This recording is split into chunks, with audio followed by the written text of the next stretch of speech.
There's one. Get the net. That's a big fish. Oh, that's a good one.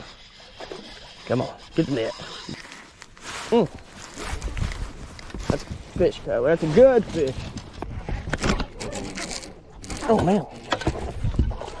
Ooh, that one did not feel that big, Kyler. Yeah! Boom, baby! Yeah!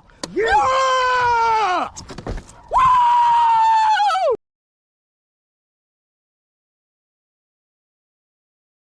Guys, what's up? Welcome back to the channel. Today I'm going to talk about Summer Bass Brawl Memorial Day Shootout. I fished on Stockton Lake. We got second place. Before I jump into the video, if you guys are new to the channel, just tuning in. If you're not a subscriber yet, become a subscriber. Like the video if you like the content I'm putting out. Also check out all the other videos I put out and breakdowns I break down of all the tournaments I fish. Not all of them, but most of them that I fish. I've been a little behind on a lot of them. This one was from May 27th on Memorial Day 2024 on Stockton Lake. There was 45 teams. We got second place. We had 12 pounds even. First place was 12.02. So we just lost out by 0.2 of an ounce or 0.02 of an ounce. So I'm going to get you into everything, break you down everything. Before I get into the video as well, there'll be links for all the products that we caught them on in the bottom drop down. Vexan Rods, 2K jigs. Those were the two main ones. The 2K jigs especially put a lot of keepers in the boat. And then the Vexan Rods did a great job of keeping them pinned and getting them in the boat. So first off, caught two keepers on a 2K jigs water wolf in 3/8 ounce in a sungill color with a green pumpkin trailer on it. The green pumpkin trailer was, there was a green pumpkin rage crawl on that trailer on the 3/8 ounce 2K jigs water wolf. And then three more keepers came on a Gary Yamamoto cowboy with a 3/8 ounce Texas rig pegged in green pumpkin. And then one keeper came on a 3/8 ounce 2K jigs rover crank candy in fall crawl color with a green pumpkin net bake mini kick and bee trailer. And also missed the tournament winner on this jig as well. You'll see that in the videos here of the one that got off that would have put us up there. Our smallest fish was 110 or 112, I do believe, and that fish was for sure 3 pounds, so it would have bumped us up definitely over 13 pounds, possibly 14 pounds, depending on exactly how big that was. Now, the key to this situation from the weekend before, if you guys have seen the Solo Pro Series, before I was throwing a baby brush hog. Well, it wasn't a baby brush hog trailer, but it was a baby brush hog style of trailer. It was a baby destroyer, and I also used the baby brush hog too in practice when I was almost out of the destroyers, the baby destroyers, so I had them in practice. But the key this week, since the water dirtied up more in the areas I was fishing, the key was having something with more water displacement. So it was pushing more water, and I guess the fish could sense that better with that water being stained because they did not want the baby destroyer trailer on the jig like they did the week before. So that's where I had to switch over. We had buddy had a rage crawl on one of them, and then he also was throwing the Yamamoto cowboy. That's when I switched over to the net bait mini kick and bee for the trailer. And also staying moving was also a key for us, and trying to cover as much water as possible while flipping the bushes. I found out, tried to slow down some areas where we knew there was some and caught some and went back to that area and slowed down and went back through it, and just no bites. No matter how slow you fished, you wouldn't get no more bites. You just had to keep kind of at a steady pace, just keep covering water and just keep moving to new areas. The first picture you're going to see, reading through my notes here, getting them set so I can read them. The first picture you're going to see here is all the areas that produced. The red area there, circled, we caught two keepers out of that area. The red area, there we caught one keeper. The white area, we caught one keeper. The blue area, we caught one keeper, and it was our biggest bass of the tournament. The orange area, one keeper. The purple area was the missed one that would have won us the tournament. Now here you can see the areas in red we fished on the contour map. you'll see all these areas were darker. You'll see the darker blue there. That is meaning that these were flatter banks. And then next is an image of these areas, an aerial image of all these areas, so you can see that kind of on Google Earth, kind of what it looks like. Now, why were they up on these flatter banks? Like I mentioned that, and I mentioned the flatter areas. It's because these fish were up spawning on beds, and that's kind of what you want to look for. I noticed that the week before fishing the solo series, and kind of got to look at the map, all the areas I caught them, and all of them were similar. If you would zoom out to that right there, that same one that I circled the areas in on the contour map, if you look that over real well, you can kind of see, and everywhere I caught them at was exactly like that. So I started looking for more areas around the lake that were just like that on the contour map. That's where a lot of studying your phone on contour maps works really well. The contour map I use is a Navionics web app. It's free. It don't cost nothing. No money down. You don't have to have a subscription or nothing for it. You can just pull it right up on your phone and view it very easily. Now, the red area, we're going to jump into this here, is the red area. This is the first area we fished that day. And it is just it's in Mutton Creek, just north of Mutton Creek Marina. And you'll see the two red dots. That was our first two keepers. And these were very solid keepers. I believe both of them were over 16 inches. So that was a good start with two solid keepers. And then you'll also notice here that there is some pockets, in which I noticed had a lot to do with why these bass were in these areas they were in. You'll see this as we go through all the areas I caught them in. You'll see a lot of them were related to these pockets, and I noticed that the week before as well with these fish on beds.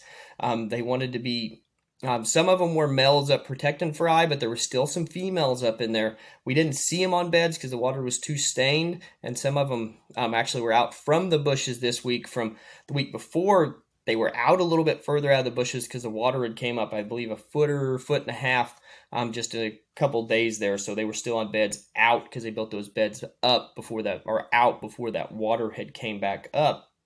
Now, these two keepers here were caught on a 2K jigs, 3/8 ounce water wolf in a sungill color, which is a green pumpkin and chartreuse, and it had a Strike King Rage Crawl trailer in green pumpkin as the trailer. That's what my buddy caught two of them in there, and that's what he was using in there, and I was still throwing that finesse jig to see which one was working better still that morning because we didn't have no practice going over there.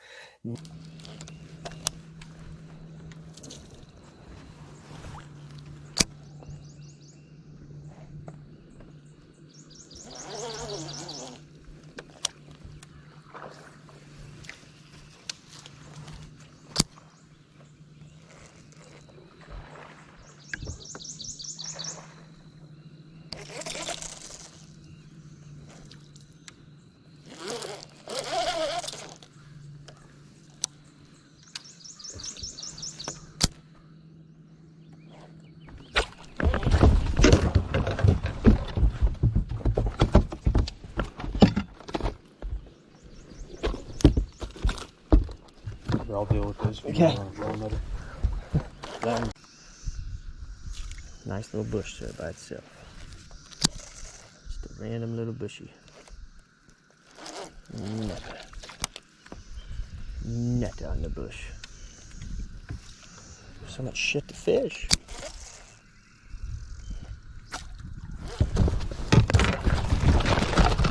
God damn. Don't want to fly above the boat. That motherfucker ate it when I was going to do it. Now let's jump into the green area. This is an area south of Old State Park. And if you watch my video from the Solo Pro series I got 12th place in, I mentioned this place has been very consistent with giving me a keeper. And that's where we went. This was the third spot, or the fourth spot we fished that day, because the next two spots we hit after the Mutton Creek area didn't produce anything. We did lose some fish in an area, caught some shorts out of the second area we fished, and in the third area we did lose some fish. Didn't get to see them. I think Cody, who I was fishing with, broke one or two off in there. Can't remember. We never got to see them to know how big they was or if they would have done us any good. So this area is just south of Old State Park, and that was the green area circled from the one before, from the very first picture. We caught one keeper here, and you can see where we caught it is in red right there. This was our third keeper of the day, and I caught it on a 2K jigs, 3/8 ounce Rover Candy in the fall crawl color. And that also had this one that had the net bait mini kick and bee trailer and the green pumpkin on it. And here you will also see the pockets in this cove as well. The pockets and the little points. This is where they were setting up on. They were kind of weren't really out on the points. They were more kind of on the insides of those pocket on the points, not all the way back in the pockets, but as you can see right there, where the red is, that's where it caught it at. These pockets were very crucial to finding the bigger fish on the beds. I noticed that to find the bigger ones. The littler ones were kind of spread out in between, but these pockets seemed to have the bigger ones that were up on the beds.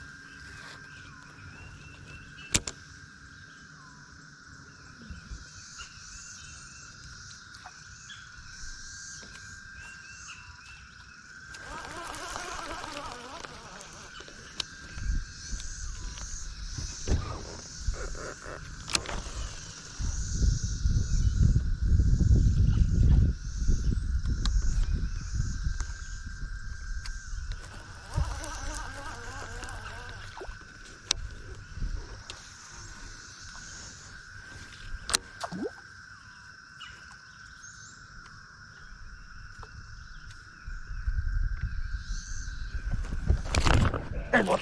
Net. Oh yeah, net. Net. Net. Net. Net. Net. Net. Got him. Thought he was bigger than that, didn't you? Looked like it. It looked like it was 2.5 pounds, didn't it? Close to 3 when it jumped. Now let's go to the purple area here. Now this purple area is south of Mutton Creek. This is where we missed our fourth keeper, and it would have been the tournament winner had we got it in the boat, as I'd mentioned. You'll see the video of it after this clip here. I'll put all the videos after every clip in there. Should have mentioned that before. It's a little late for that, but you'll see that as it all comes through.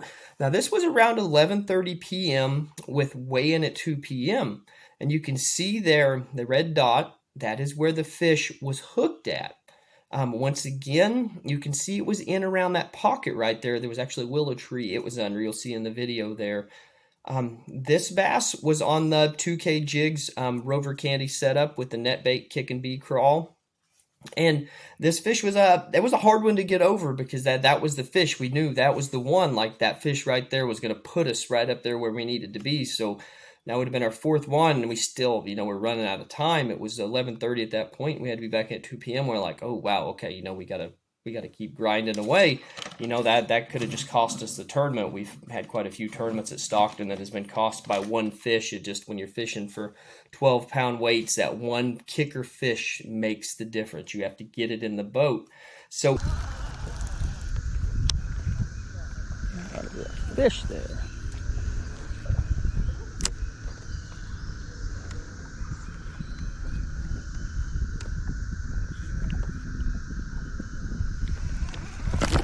There is a fish there.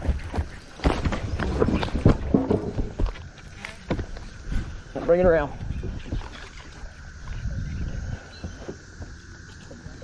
Oh! Golly!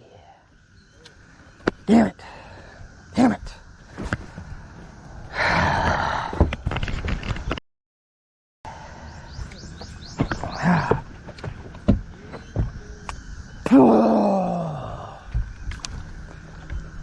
That's a 4-pounder, Cody.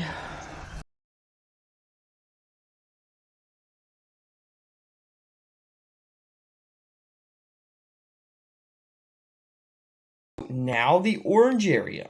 This is the next area we went to after we missed the bigger fish there, the big fish.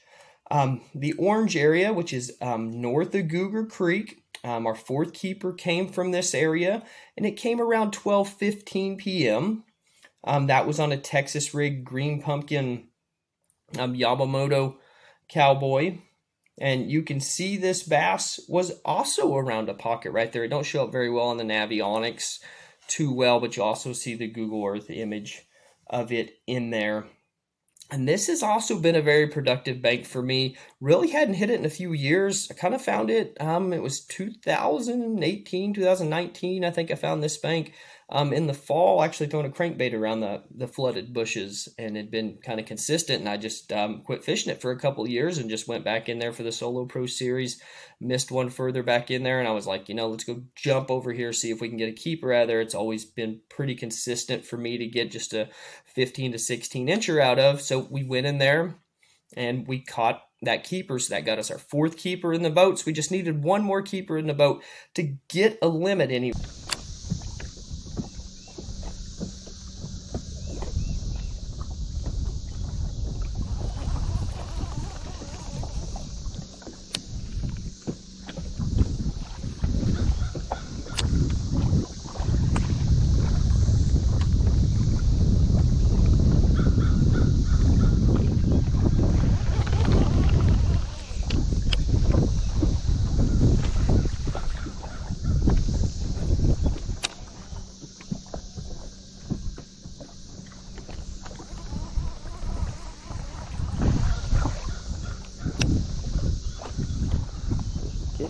Fish to bite.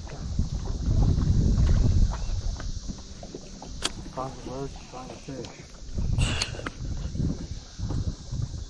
I think you got a fish. Slackline the damn thing again. Slacklining. He'll keep. He might. Slacklining again. Told you I was going to. Way. So after that, ran to a blue area north of Mutton Creek. Now, this area produced not only our 5th keeper did we get out of this area, but it was also the biggest bass of the day, and it was around 3.5 pounds. I forget exactly what it weighed. It might have been 3 pounds 7 ounces, 3 pounds 11 ounces. I can't remember exactly how big it was. This gave us a good limit and got our hopes up after missing that big fish prior to this. This bass was caught at around 12:45 p.m., so we had our limit. We still had about, it would be an hour and 15 minutes left. We had to be back to weigh in with our limits. That kind of let us settle down a little bit, especially with that good fish in the boat. And this one, as you notice, it ain't too well in avionics there, but you'll see it on the Google Earth there. There's kind of like a little pocket right there. It came right off the pocket, and it actually came from the same exact bed. I'm pretty sure it was the same exact spot, the same exact bed where I had missed a fish. Had jumped off the week prior in the Solo Pro Series in practice. I had one jump off right there that I hooked. It was around 3.5 pounds, and it was the exact same area. I don't know if it was the same fish or just another fish had moved up on a bed in that area, but it was pretty much the same size. So if you catch some in weeks prior on a bed and you think they're on a bed, be looking for those same size females to move up on that bed. That's something to pay attention to. Now, the white area is the next area. This is the last area we ran into, and we culled our last keeper here. We culled out one of the keepers. It wasn't much of a cull, but it did upgrade us an ounce. I can't remember what exactly 3rd place was, or if that ounce would have mattered. One more ounce would have really mattered if we could have culled out 2 ounces instead of 1 ounce. We'd have won the tournament, but that's part of fishing there. We were so close, all the what ifs. You could just keep going back and count all the what ifs and what would have happened, but still happy with 2nd place out of 45 teams, out of some of the best in Missouri on Stockton Lake. So it was all really awesome to finally get up there. It was just kind of, I don't know which one hurts worse, being out of a check or just being out of 1st place so close, just especially 0.02 ounces. That's just so close there. This fish was also caught on the Yamamoto Cowboy, and this fish was caught at around 1:15 p.m. So always fish up till quitting time. We did fish all the way up till about 1:45, but didn't get no more bites after that. I think we did have one more bite after that. I don't know if it helped us or not. Didn't get it in the boat, but I missed that one.